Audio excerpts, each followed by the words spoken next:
मैंने तो बचपन से जो प्याज खाई है ना, वो आपके पसीने से बनी हुई प्याज खाई है।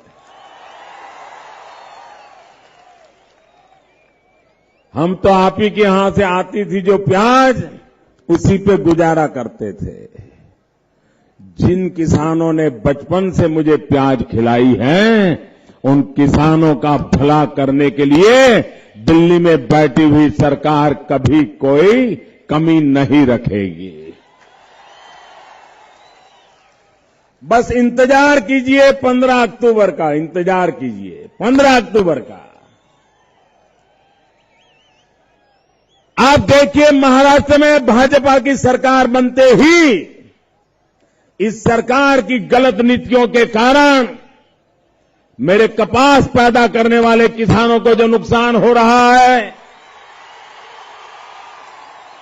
मेरे प्याज की खेती करने वाले किसानों को नुकसान हो रहा है, उन सारी नीतियों को बदल दिया जाएगा और दिल्ली और महाराष्ट्र मिलकर के मेरे किसान भाइयों की समस्या का समाधान हम करके रहेंगे। भाइयों,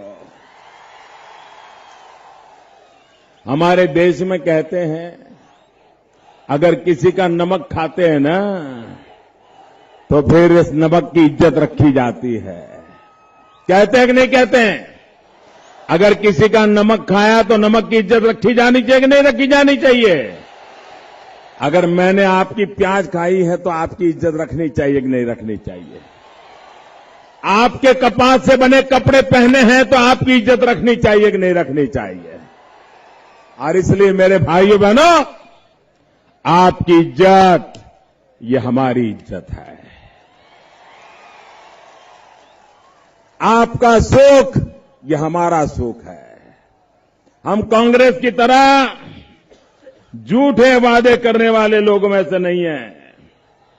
आप मुझे बताइए, कांग्रेस के नेता मनमाड़ इंदौर रेलवे लाइन,